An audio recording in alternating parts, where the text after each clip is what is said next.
E a palavra de Deus diz assim, em Jonas capítulo 1. A palavra do Senhor veio a Jonas, filho de Amitai.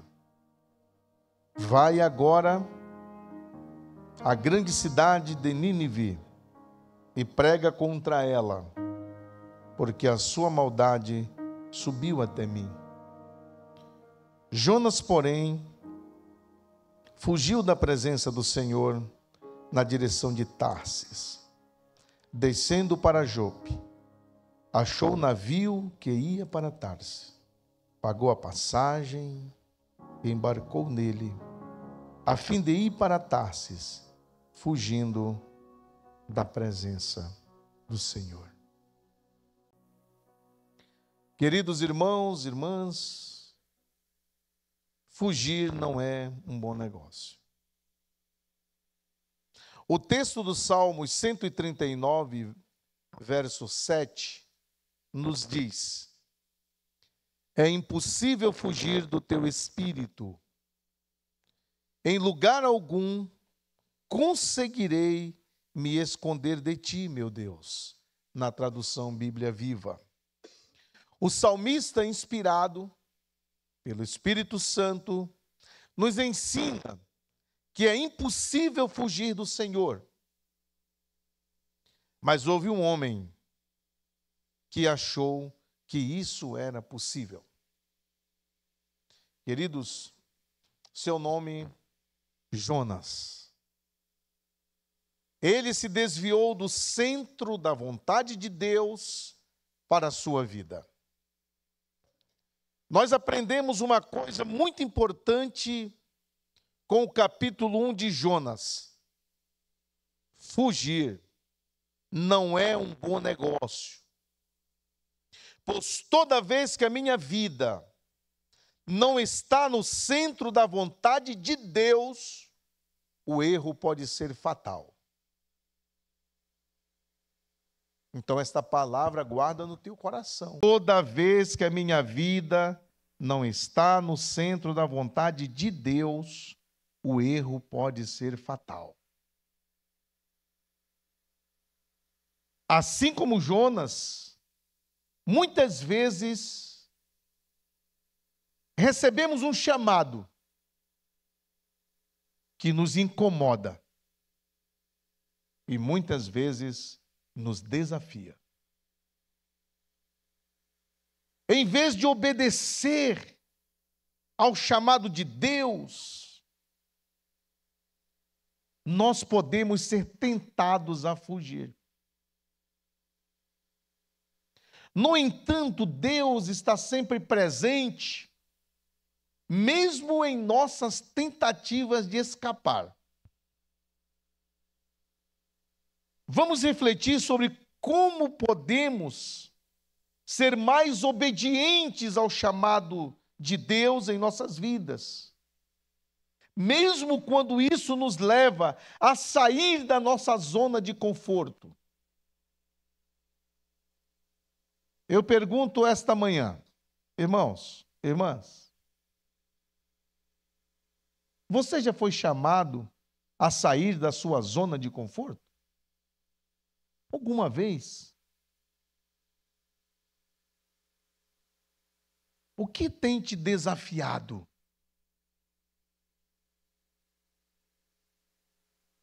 Será que você tem ouvido um chamado de Deus para a missão, para abrir a sua casa, para ser uma agência de salvação? Você tem ouvido um chamado quase que constantemente, um chamado para cuidar de pessoas, para liderar pessoas, para contribuir com o reino? Você tem sentido isso? Sair da sua zona de conforto? Desafiado a fazer a missão para Deus? Isso, eu tenho sentido fortemente esse chamado no meu coração. Meus irmãos, nós Somos igreja para uma missão. Deus nos chamou para cuidar das pessoas. Deus nos chamou para evangelizar as pessoas. Deus nos chamou para sermos um instrumento de bênção na nossa cidade. E nós precisamos pensar sobre isso, sobre esse chamado, sobre esse desafio. Deus tem chamado no Brasil e no mundo a Igreja Adventista da Promessa a voltar às suas raízes. Diante do mundo que nós vivemos. É um desafio para a nossa geração. É um desafio para nós. Mas nós precisamos pensar sobre isso. Olha o que aconteceu. Deus apresenta a sua vontade para Jonas. E o que ele faz? Olha a realidade de Jonas. O nome de Jonas significa pomba. Ele era um profeta. Um profeta é um mensageiro de Deus. Era filho de Amitai, que significa filho da verdade. Ele é filho da verdade. Um profeta precisa ser gerado pela verdade. Viver pela verdade, ser alimentado pela verdade.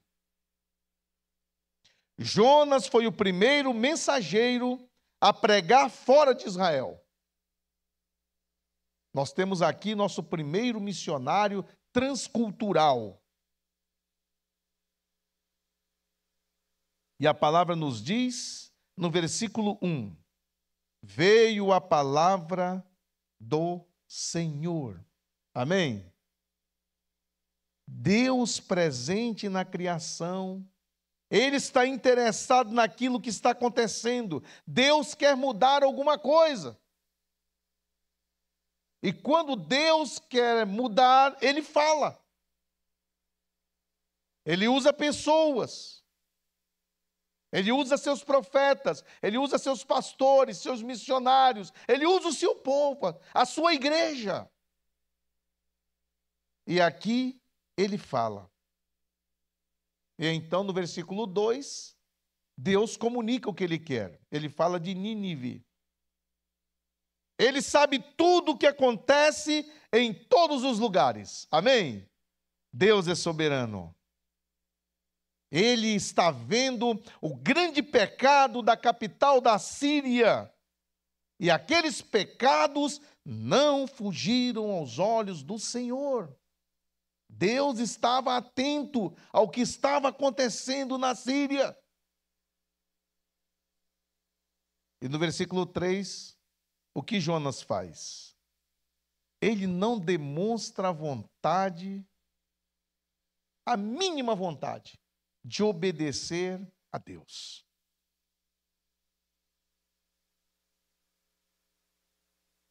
Ele diz assim: eu vou escolher para onde eu vou. Deus está me falando, realmente é verdade o que acontece lá. As pessoas precisam de salvação em Nínive, mas eu decido a minha vida. A minha vontade é principal, não a vontade de Deus.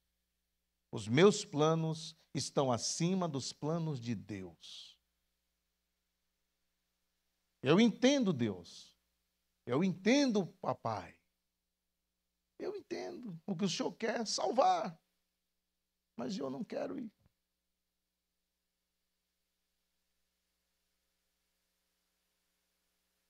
Então Jonas, ele não demonstra vontade de obedecer a Deus. Nesse recomeço da promessa, no Brasil e no mundo, a gente vê muitos irmãos e irmãs como Jonas. Não querem obedecer à voz de Deus. Eu sei, pastor, eu sei que o senhor precisa de um líder, eu sei que o senhor precisa de um auxiliar, Eu sei que você precisa de um anfitrião, mas eu não quero. Eu não me importo com os moradores de Americana. Eu me importo com eles. E eles morram todos. E eles sejam destruídos. Eu estou salvo com a minha família. Olha o que Jonas está pensando aqui. Muitos de nós pensamos assim. Queridos irmãos, então Jonas, ele vai para Tarsis. Era na Espanha Ocidental. Tarsis era na Espanha Ocidental. O ponto mais longínquo possível de Nínive. Lá, muito distante. Mas por que Jonas escolheu Tarsis? É um questionamento também. Por que Jonas escolheu Tarsis? Isaías 66:19 nos diz que Tarsis não tinha palavra. Então Jonas fugia da palavra. Jonas queria ir para um lugar aonde não se falasse de Deus. Vocês entendem? Ele olha no mapa e diz assim: eu vou para o lugar mais distante aonde não conhecem Deus. E eu quero estar entre eles, mesmo conhecendo. Em 1 Reis, capítulo 10, versículo 22, Tarsis era uma cidade rica, era um paraíso. Jonas queria o bem bom. Todos preferem Tarsis. Quanto falso evangelho nós temos assistido nos nossos dias? Sabe o que é isso? Tarsis. Seduzindo o coração dos mensageiros do Senhor. E a vontade de Deus? Onde fica nessa história? Uma coisa fica absolutamente clara quando nós estudamos o livro de Jonas: não vale a pena fugir de Deus. De Deus não se foge, para Deus se corre. Amém? Para abraçá-lo. Louvado seja Deus. Muitos há que estão fugindo de Deus. Muitos há que estão fugindo de sua palavra. Muitos há que estão fugindo da missão. Muitos há que estão fugindo de sua igreja. Muitos há que estão fugindo de sua vontade soberana. Porém, à medida que os dias passam, enquanto fugimos de Deus, o nosso coração fica mais carente e nossa alma mais sedenta do Deus Altíssimo. É possível que existam muitos Jonas por aí, em congressos espirituais, em retiros, em encontros, no meio da grande multidão, fugindo de Deus. Por que nós preferimos a multidão? Por que nós não queremos o pequeno grupo? Por que nós não queremos poucas pessoas reunidas em um lugar, em uma casa? Por que nós preferimos a multidão? Porque no meio da multidão nós nos escondemos.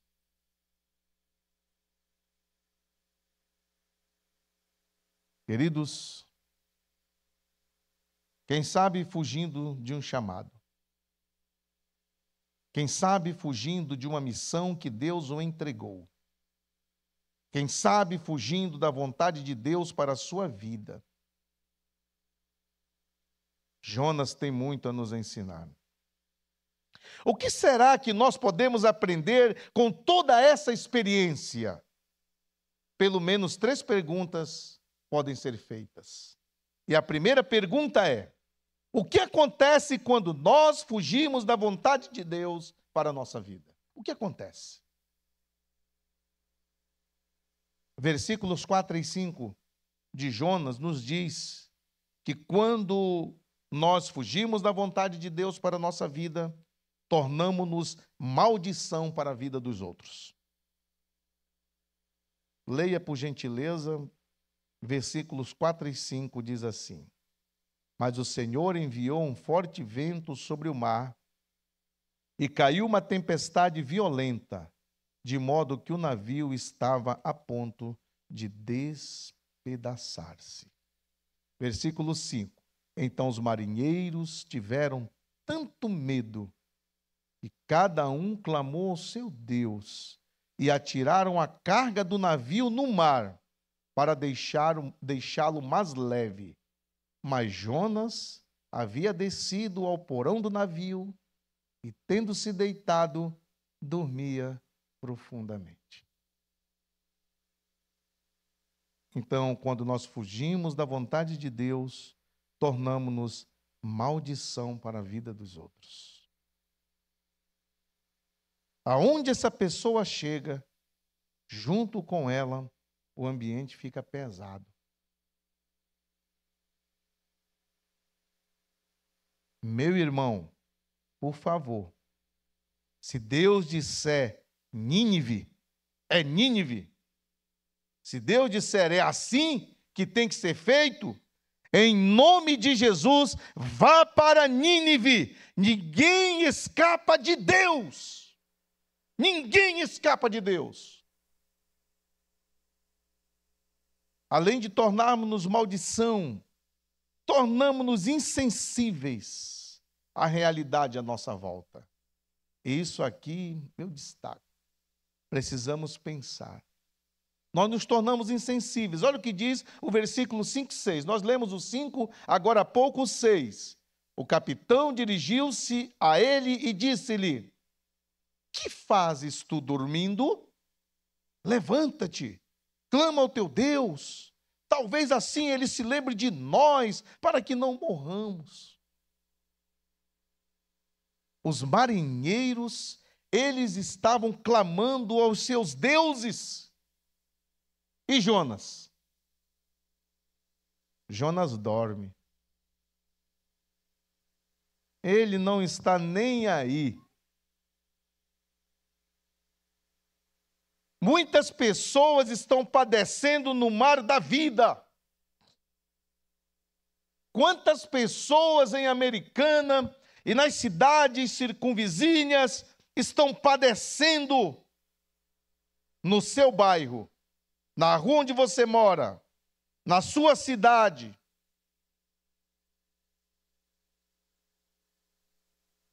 Nós temos que orar por essas pessoas. Mas Jonas dormia. Que incoerência! As pessoas estão padecendo, estão a ponto de morrer sem Deus, sem salvação, e nós estamos fugindo, e nós estamos dormindo. Jonas dormia, Jonas fugia. Então, quando nós fugimos da vontade de Deus, nos tornamos insensíveis à realidade à nossa volta. A gente diz assim, que cada um se vire. Eu estou salvo. Eu estou dando o meu dízimo, eu estou indo para a igreja, eu tenho a minha família, todo mundo é crente da minha família. Então, meu irmão, que os outros se virem. A gente se torna insensível. Que foi a empatia falada pela manhã aqui de um pastor há muitos anos atrás, que até a sua saudação trazia, né, essa alegria ao coração das pessoas. Mas nós não, quando nós estamos fugindo da vontade de Deus, a gente se torna insensível. E mais, além de se tornar insensível, nós perdemos a nossa identidade espiritual. Olha o que diz o versículo 8 e 9. Então lhe disseram: declara-nos agora, por culpa de quem nos sobreveio esta tragédia?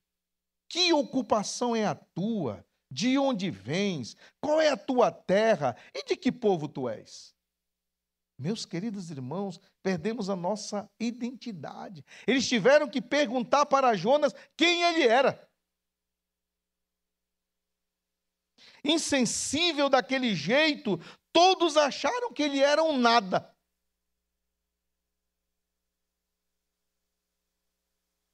Sabe, irmãos, de vez em quando Deus usa o pessoal do mundo para dar uns chacoalhões nos cristãos.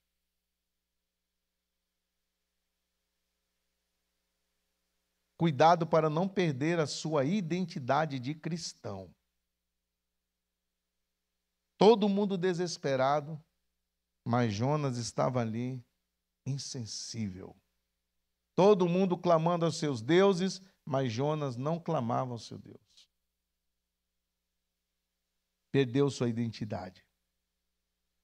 E no versículo 10, quando nós saímos do centro da vontade de Deus para a nossa vida, nós nos tornamos motivo de escândalo. Olha o que diz o versículo 10. Então os homens ficaram com muito medo e disseram: que é isso que fizeste? Os homens sabiam que ele fugia da presença do Senhor, pois lhes havia contado. Ele se tornou o motivo de escândalo. Por que você está fugindo da presença do teu Deus? Por que você fez isso? Você está nos prejudicando.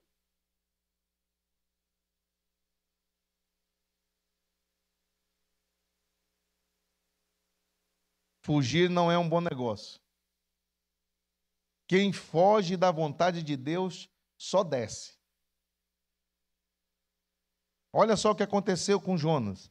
Ele desceu para Jope, ele desceu para o navio, ele desceu para o porão, ele desceu para o mar, e ele foi para onde? No ventre do grande peixe. Então ele fugiu da vontade de Deus e ele começou a descer, até chegar num lugar de tratamento chamado ventre de um grande peixe. Queridos, a segunda pergunta é: como voltar ao centro da vontade de Deus para a nossa vida? Versículo 10 nos diz que nós precisamos declarar a verdade. Na parte B diz que eles sabiam que ele fugia da presença do Senhor, pois lhes havia contado. Então nós precisamos declarar a verdade. Amém? Nós precisamos confessar a Deus o nosso pecado. Nós precisamos confessar a Deus. Nós precisamos nos voltar para Deus, ver onde nós estamos, o que precisamos fazer e declarar a verdade. Senhor, eu tenho fugido da tua vontade. Eu não estou vivendo o centro da tua vontade. Eu sei que não foi isso que o Senhor planejou para a minha vida. Eu sei que não foi para isso que Jesus me salvou. Jesus me salvou para ser bênção. Amém?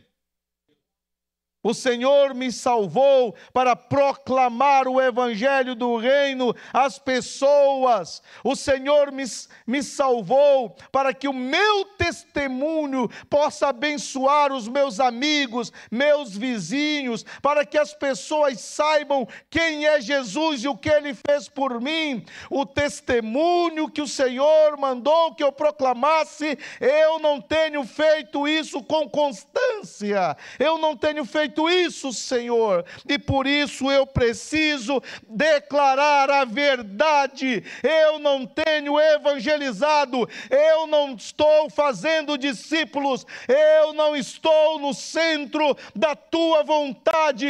Eu preciso confessar esta manhã ao Senhor, eu preciso voltar ao centro da tua vontade. Eu preciso que os teus planos se cumpram na minha vida. Não dá mais para viver assim. Para isso, nós precisamos assumir o pecado.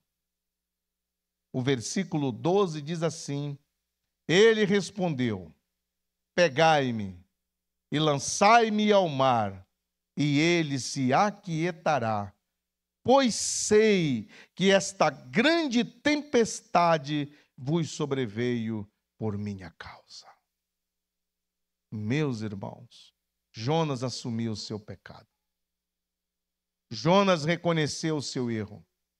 Jonas sabia que tudo o que estava acontecendo naquele dia era por conta da sua desobediência à vontade de Deus. E ele disse: me lancem ao mar. Agora imaginem um mar revolto. Imaginem agora, meus irmãos, Jonas assumindo o seu pecado para voltar ao centro da vontade de Deus e disse: me lancem ao mar. Qual é o pecado que você tem escondido?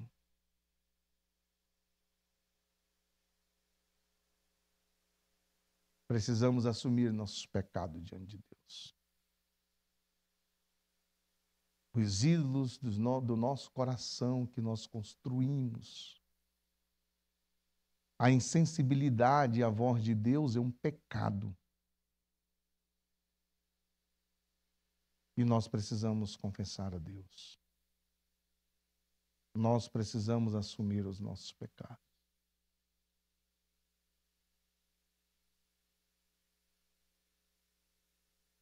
No versículo 15, nos diz que nós precisamos entregar a nossa vida a Deus sem reservas. Aleluia!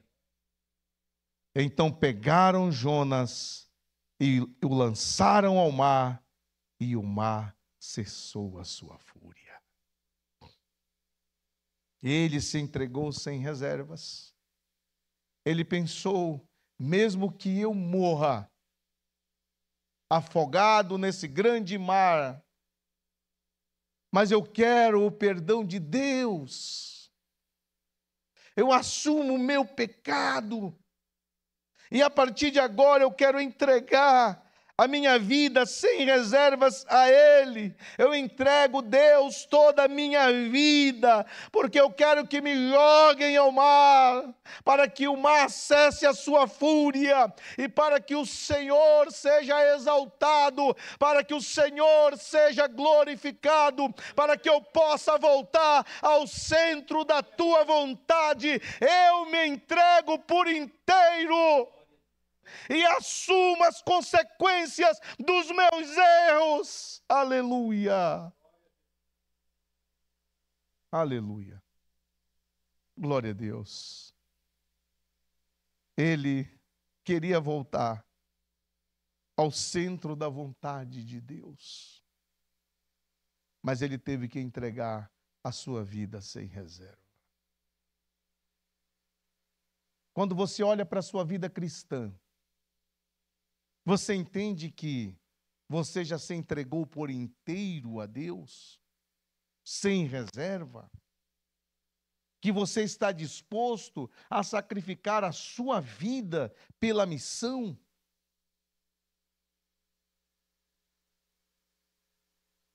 A terceira pergunta é: o que acontece quando volto para o centro da vontade de Deus?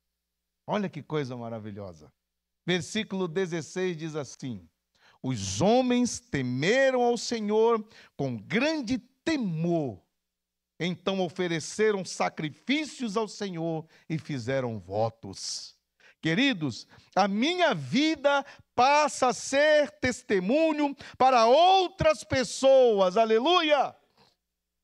Não é mais escândalo, mas é testemunho. Por isso nós devemos abrir o nosso coração, porque Deus está dizendo: Nínive, Nínive, e o que você está fazendo? Para onde está indo? Deus está falando, é essa a missão, para você ser um líder em treinamento, um anfitrião, um evangelista, falar do testemunho de Jesus para alguém. Mas o que você está fazendo? Um amigo seu que talvez só conheça você como cristão, e você não pode falhar, você precisa cumprir a missão. Mas o que você está fazendo? Jonas voltou ao centro da vontade de Deus e a sua vida se tornou um testemunho para a glória de Deus. Quando nós voltamos para o centro da vontade de Deus, o versículo 17 nos diz o seguinte: então o Senhor preparou um grande peixe para que engolisse Jonas, e ele ficou 3 dias e 3 noites no ventre do peixe. Quando nós voltamos à vontade de Deus, a nossa vida fica na dependência total do Senhor, aleluia. Ele pensou que iria morrer afogado naquele grande mar, mas o Senhor providenciou escape, mas o Senhor providenciou livramento, porque agora não é mais com Jonas. A partir do momento que ele reconheceu o seu pecado, que ele confessou o seu pecado, e no seu coração ele desejou voltar ao centro da vontade de Deus, ele não tem mais controle sobre a situação, agora é com Deus. Ele pensa que vem a morte, mas Deus traz a vida. Aleluia, aleluia. Eu pergunto nesta manhã, qual foi o pior lugar que você já esteve na sua vida? Pensa aí. Pior lugar. O pior lugar que eu já estive, que vem na minha mente agora, um irmão chamado Edson, muito amigo meu, lá em Santarém, ele falou: pastor, eu vejo que o senhor, nas suas férias, o senhor fica aqui na cidade. Muitas vezes, né, a família com 4 pessoas, para sair assim, requer uma economia aí, né, irmão, de alguns anos, né, para sair de férias. E então ele percebeu isso e falou assim: pastor, eu quero levar o senhor 10 dias de férias para a gente conhecer as cachoeiras do oeste do Pará. E eu disse: irmão, vamos. Ele falou: então o senhor vai com a sua família, eu vou com a minha família. Eu quero te abençoar. Aí eu, maravilha. Fomos nas cachoeiras, coisas lindas, conhecendo a natureza, pernoitamos em muitos lugares, coisas maravilhosas de Deus. E nós fomos em um lugar muito distante, em uma cachoeira muito longe, onde não tem pessoas próximas. E quando nós chegamos nesse lugar, ele todo animado, né? Colocou a churrasqueira e tal, aí estava assando a carne, a gente se divertindo ali. E ele falou: então vamos entrar lá na cachoeira.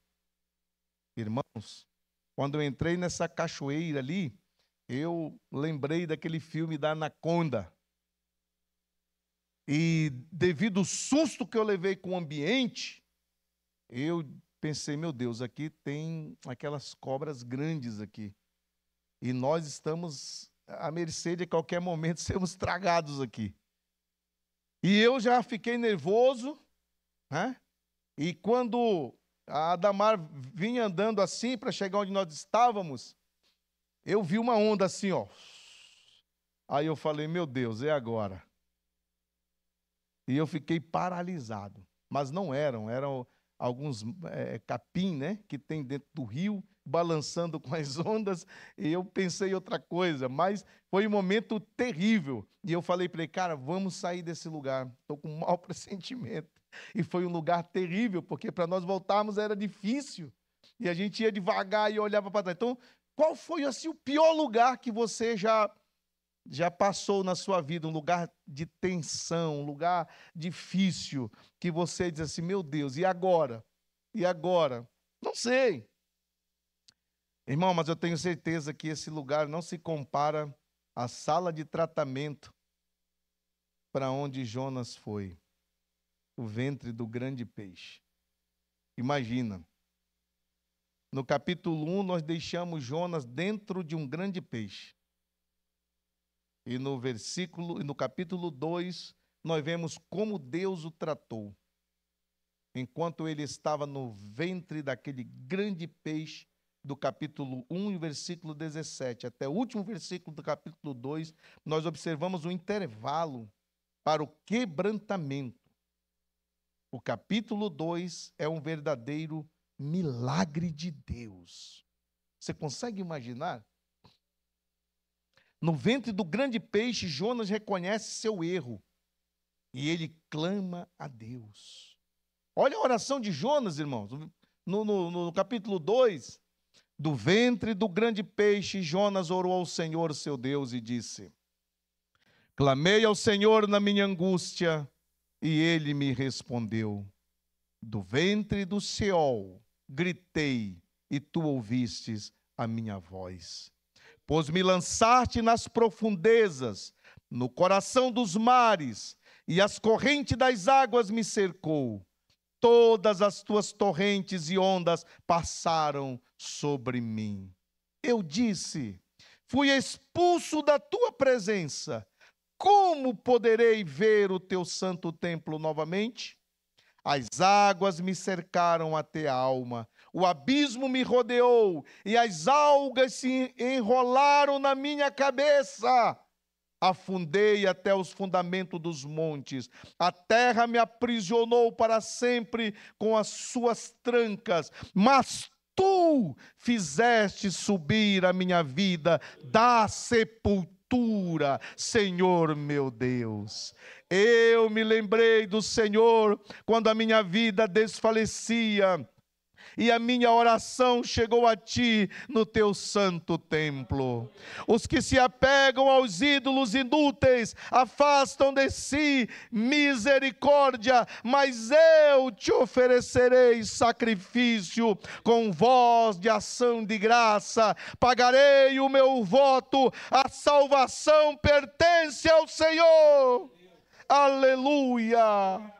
E o Senhor deu ordem ao peixe, e este vomitou Jonas na terra. Jonas estava vivo. Glória a Deus! Ao Senhor pertence a salvação. Queridos irmãos, é um momento de transformação. Deus ouve nossas súplicas. Amém? Quem já teve a oração respondida aqui, diga amém. Glória a Deus, amém? Mesmo nas situações mais desesperadoras, quando nos arrependemos e nos voltamos para Ele, nós encontramos misericórdia de Deus. Aleluia, aleluia. Nosso Deus é misericordioso. Não importa quão longe tenhamos ido, podemos retornar ao Senhor com um coração sincero. Aleluia. Não importa quão longe você está de Deus. Não importa quão longe você está do centro da vontade de Deus para a sua vida. Retorna ao Senhor com um coração sincero esta manhã. Jonas desistiu de Deus, mas Deus não desistiu de Jonas. Amém? Deus nunca vai desistir de você. Não sei se Deus está ministrando ao seu coração, mas se estiver, abra-o para Ele hoje. Vamos nos postar em pé em nome de Jesus? Hoje é dia de mudar. Talvez você esteja dizendo: agora eu entendo o que está acontecendo na minha vida. Eu quero dizer para você nesta manhã: diga não a Tarsis, e sim a Nínive. Não fuja de Deus nem mais um minuto. Não viva fora do centro da vontade de Deus. Você está vulnerável. Coloque a sua vida no centro da vontade de Deus, ainda hoje. Ainda hoje, nessa manhã. Eu sei que nesta manhã o Espírito Santo, Ele está falando ao teu coração, na tua mente, você está pensando, você está avaliando a sua vida, a sua vontade e a vontade de Deus. Mas se você identificar esta manhã, meu irmão e minha irmã, que você precisa voltar ao centro da vontade de Deus, não se permita mais viver fora. Deus está chamando uma geração. Deus está forjando uma geração. Deus, Ele tem pressa em salvar os moradores desta cidade. E Ele vai contar com quem?